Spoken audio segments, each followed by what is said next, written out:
Halo semuanya, selamat datang kembali di On Road Indonesia. Kabar baik bagi para pengguna moda transportasi yang ada di Jakarta. LRT Jakarta Velodrome Pegangsaan 2 akan segera dilanjutkan ke arah Manggarai. Di Jalan Pemuda ini kita melihat ada beberapa bagian dari median jalan atau sisi tengah jalan yang sudah ditutup dengan barrier-barrier beton dan panel-panel untuk dipersiapkan sebagai area jalur layang LRT Jakarta yang akan menghubungkan velodrome sampai ke arah Manggarai melewati Jalan Pemuda tersebut. Baik, kita berada di sisi atas stasiun velodrome saat ini di mana ujung rel masih terputus.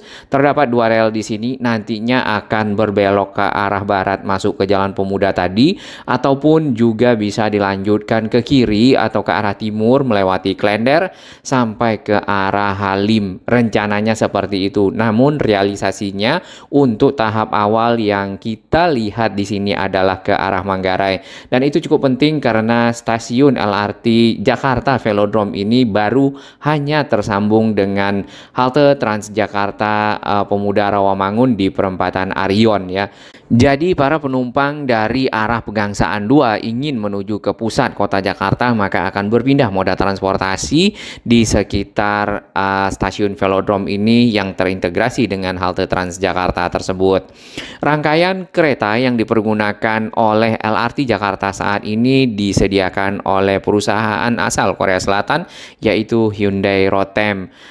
Rangkaian keretanya tidak begitu panjang, tapi paling tidak memadai untuk membawa penumpang melewati berbagai rute dari arah Velodrome sampai ke arah Pegangsaan 2. Kurang lebih panjang dari jalur saat ini adalah 5,8 km yang dikenal dengan Koridor 1. Melewati stasiun-stasiun seperti Equestrian, kemudian Pulau Mas, Boulevard Selatan, Boulevard Utara, Pegangsaan 2. Baik, kita akan melihat di sisi bawah kembali di area Jalan Pemuda. Di sini seng yang dipergunakan untuk memagari area yang akan dipersiapkan sebagai area konstruksi.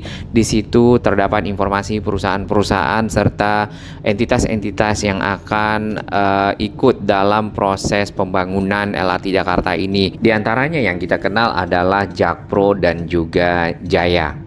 Untuk melihat agak lebih detail di area bawah stasiun Velodrome, kita berbelok ke arah kiri atau ke sisi utara. Di bagian pinggir, tepatnya di depan akses bridge anak tangga, di situ juga ditutup dengan panel-panel yang berisi informasi tentang perusahaan-perusahaan yang akan melanjutkan pembangunan dari LRT Jakarta. Kemudian selain itu di pinggir jalan balap sepeda atau jalan velodrome ini kita menemukan seng-seng berwarna orange yang di bagian tengahnya ada lubang-lubang ataupun manhole nampaknya ya. Jadi kotak-kotak beton yang ditutup di bagian lubang, di bawahnya biasanya berupa saluran.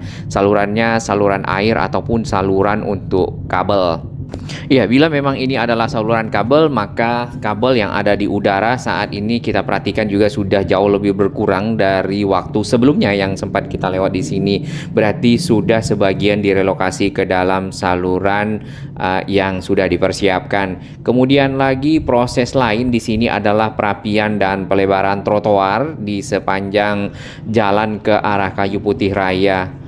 Trotoarnya saat ini dalam proses pembuatan saluran air, kemudian menutup saluran tersebut menggunakan bondex, lalu setelah itu dilakukan pemadatan tanah dan pengecoran. Setelah pengecoran maka akan ditaruhlah batu-batu yang dipergunakan sebagai permukaan dari trotoar dan dilengkapi dengan guide block, biasanya ubin-ubin yang berwarna kuning sebagai standar penunjuk arah bagi para tunanetra.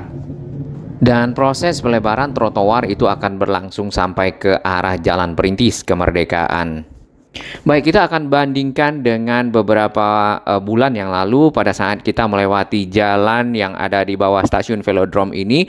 Belum ada pekerjaan fisik yang terjadi di sekitar sini, walaupun sudah ada rencana untuk melanjutkan proses pembangunan dari layang LRT Jakarta ke arah Manggarai. Dan alhamdulillah di minggu kedua Oktober ini kita mulai melihat adanya progres ya dari pekerjaan pembangunan dengan dipasangnya pagar-pagar yang ada di sekitar area stasiun Velodrome sebagai stasiun paling ujung saat ini. Kemudian juga adanya pemagaran di bagian tengah atau median Jalan Pemuda.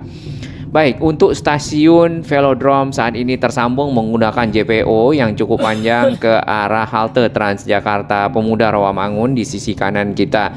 Selama bertahun-tahun halte tersebutlah yang menjadi penyambung dari mobilitas warga yang menggunakan LRT Jakarta menuju pusat kota Jakarta dan sebaliknya menuju ke arah utara kembali. Akses ke halte Transjakarta di sini juga dapat dilalui menggunakan area zebra cross di perempatan Arion ataupun dari arah stasiun LRT Jakarta tadi. Di sebelah kiri kita melihat Jalan Pemuda ini masih juga cukup terdapat banyak kabel-kabel udara yang bergelantungan dari satu tiang ke tiang lainnya. Kemudian Jalan Pemuda juga termasuk dalam area yang sudah dilengkapi dengan SJUT atau sarana jaringan utilitas terpadu, di mana kabel udara punya saluran khusus yang bisa ditempatkan di dalamnya dan menjadi lebih rapi. Baik, kita bergerak ke arah barat dari Jalan Pemuda yang ada di sini. Di sisi kanan atau utara kita saat ini adalah stasiun LRT Jakarta Velodrome. Nantinya si kereta akan berbelok ke arah sini melakukan manuver masuk ke sisi tengah median jalan. Yang kita perhatikan sisi tengah jalan pembatas dari bis Transjakarta jalurnya saat ini ditambahkan lagi ada barrier beton yang lebih tinggi. Nampaknya akan disiapkan hal yang sama seperti yang ada di seberang sisi utara Jalan Pemuda ini. Di bagian atas dipasang nantinya seng-seng sebagai penutup area dari jalur yang akan dilakukan pembangunan tiang-tiang yang akan berfungsi menopang jembatan ataupun girder-girder yang membentuk jembatan layang kereta LRT Jakarta nantinya. Baik, selain dari area yang ada di sekitar Rawamangun yang sedang dipersiapkan, apakah di area Manggarai juga dilakukan hal yang sama? Kita akan menelusuri Jalan Sultan Agung dengan menyeberang rel kereta dari arah Ratu Harhari. Seperti kita ketahui, KRL masih menjadi angkutan massal yang paling banyak diminati oleh para komuter yang bekerja di pusat kota Jakarta dan tinggal di area sekitar Jabodetabek. Angkutan menggunakan KRL ini kadang-kadang memang sangat padat ya, terutama pada jam-jam masuk kerja dan jam-jam pulang kerja. Tentunya masyarakat mengharapkan adanya moda transportasi massal baru yang dapat menjadi alternatif mereka menuju ke arah pusat kota Jakarta dan sebaliknya, sehingga mobilitas menjadi lebih nyaman, lebih aman, lebih lancar, tepat waktu. Baik, kita kembali ke jalur dari LRT Jakarta. Saat ini di fase 1B yang akan diprioritaskan untuk dikejar adalah dari arah Velodrome sampai ke Manggarai. Stasiunnya sendiri kalau kita melihat desain yang ada berada di sekitar area depan Pasaraya ya, atau di sekitar terminal Manggarai. Nantinya mungkin akan diintegrasikan menggunakan jembatan penyeberangan orang atau jembatan udara agar dapat berpindah moda transportasi dari pengguna LRT Jakarta ke pengguna KRL dan sebaliknya. Nah, apakah akan diteruskan sampai ke arah Duku Atas? Secara rencana awal memang harusnya begitu. Nah, kurang lebih lokasi stasiunnya ada di sekitar sini ya kalau kita lihat. Namun realisasinya nanti kita akan pantau bersama ke depan tentang lokasi tepatnya. Untuk memudahkan kita melihat jalur dari LRT Jakarta baik yang sudah ada ataupun yang akan dibangun, di sini kita menggunakan peta dari Google. Stasiun paling ujung di sisi utara saat ini adalah stasiun Pegangsaan 2. Di sana juga terdapat depo LRT Jakarta. Depo dipergunakan oleh kereta untuk maintenance, untuk pembersihan, kemudian juga melakukan hal-hal lain terkait persiapan operasional dan seterusnya. Kemudian stasiun yang akan dilewati pertama kali adalah stasiun Boulevard Utara, berada di sekitar Mall Kelapa Gading. Lalu ada stasiun Boulevard Selatan dan menuju ke arah perempatan Jalan Perintis Kemerdekaan, di mana setelahnya terdapat sebuah stasiun, yaitu stasiun Pulau Mas. Dari arah stasiun Pulau Mas itu sudah masuk jalan menuju ke Kayu Putih Raya. Di sini terdapat lagi satu stasiun di bagian tengah, yaitu Equestrian. Serta sampailah di paling ujung yang tadi sempat kita naik, di sisi atasnya stasiun Velodrome. Dari Velodrome akan terpecah jalurnya menjadi 2 kalau rencananya seperti itu. Sedangkan untuk prioritas adalah yang berwarna kuning, jadi akan berbelok manuver ke arah barat menuju ke Jalan Pemuda, nanti ada stasiun Pemuda. Itu hanya perkiraan lokasi stasiunnya. Kemudian menyeberang dari tol tol dalam kota dari arah utara, ketemu dengan Jalan Pramuka dan ada stasiun BPKP. Lalu lanjut sampai ke arah Pasar Pramuka, terdapat stasiun setelah dari rel kereta. Dari situ akan bertemu flyover Matraman di sisi barat, nantinya akan lurus lagi menuju ke arah Proklamasi, kemudian berbelok ke arah Jalan Tambak. Di ujung Jalan Tambak yang bertemu dengan stasiun Manggarai, di sana akan berbelok ke arah Jalan Sultan Agung. Lalu untuk stasiun LRT Jakarta Manggarai sendiri berada di sekitar Terminal Manggarai, yang tadi mungkin akan diintegrasikan menggunakan jembatan penyeberangan orang atau jembatan udara. Lalu secara rencana sebenarnya itu akan terus ke arah Duku Atas, kemudian terintegrasi dengan berbagai moda transportasi di Duku Atas sebagai kawasan TOD atau Transit Oriented Development. Ini adalah terowongan kalau kita dari arah Pasaraya Manggarai menuju ke arah Jalan Tambak. Nah, di atas ini nanti akan ada layang LRT Jakarta yang akan menyeberang dan crossing dengan si jalur kereta KRL yang sudah ada dari arah Sudirman. Kemudian Jalan Tambak ini juga dipergunakan sebagai akses menuju ke stasiun Manggarai yang pada tahun nanti 2025 akan menjadi stasiun sentral. Nah, tentunya sebagai stasiun sentral yang akan menggantikan stasiun Gambir sebagai stasiun antar kota atau stasiun yang melayani kereta jarak jauh KAJJ, maka akses menuju ke stasiun Manggarai haruslah dibuat lebih lebar, lebih nyaman, dan dapat dijangkau dari berbagai area. Salah satu jalan yang masih menjadi concern ataupun menjadi perhatian untuk dapat dilebarkan adalah dari arah Jalan Tambak pada saat masuk menuju sisi timur dari stasiun Manggarai. Di pertemuan Jalan Proklamasi di sini kita melihat ada kendaraan roda 2 yang mencoba melawan arah masuk ke Jalan Tambak sendiri. Baik, kadang-kadang memang di Jakarta perlu peningkatan kesadaran berkendara karena dengan adanya menerobos lalu lintas secara berlawanan tentu akan membahayakan kendaraan lain, apalagi kendaraan yang melewatinya. Nah, di sini akan ada sebuah stasiun setelah melewati flyover Matraman. Flyovernya ada di sana, sedangkan ini adalah underpass yang bisa dipergunakan menuju ke arah Pramuka ataupun ke arah Jatinegara dari arah Proklamasi. Stasiunnya berada di antara flyover ini dengan Jalan Tambak tadi. Kemudian kita akan naik ke arah Jalan Pramuka. Di sini jalan kendaraan akan menyatu yang dari arah Salemba dan juga yang dari arah Jatinegara. Kemudian sebelum sampai ke terowongan rel kereta terdapat stasiun pramuka di sekitar sini, stasiun LRT Jakarta. Nah, layang LRT Jakarta akan berada di atas dari rel kereta atau crossing di sekitar sini antara LRT Jakarta dengan kereta KRL untuk jurusan dari arah Jatinegara ke arah Senen dan sebaliknya.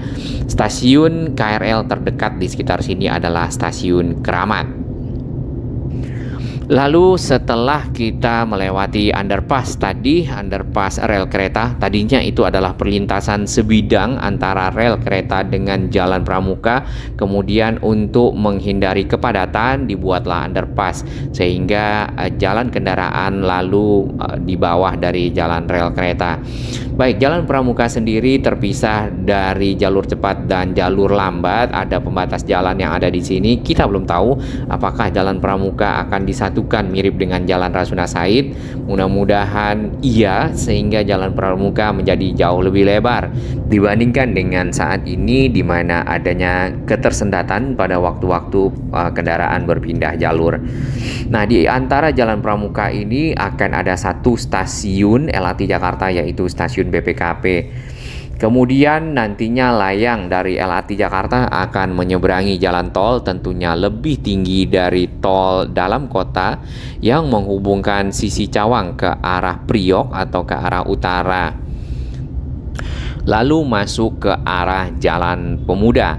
Jalan Pemuda sendiri dan Jalan Pramuka seperti kita ketahui akan dipergunakan sisi tengah jalan atau median jalan sebagai tempat nanti dibangunnya tiang-tiang dari LRT Jakarta karena sepenuhnya menggunakan konstruksi layang.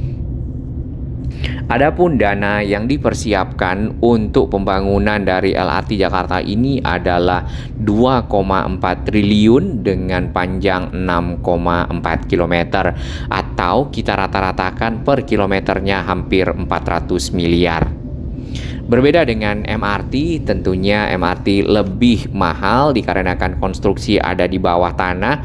Kemudian lagi mungkin secara rangkaian kereta juga jauh lebih panjang dan lebih banyak yang dapat diangkut oleh MRT Jakarta. Di Jalan Pemuda sendiri terdapat sebuah stasiun, yaitu Stasiun Pemuda, yang akan menjadi stasiun pertama dilewati oleh rangkaian kereta LRT Jakarta dari arah Velodrome menuju ke arah Rawamangun.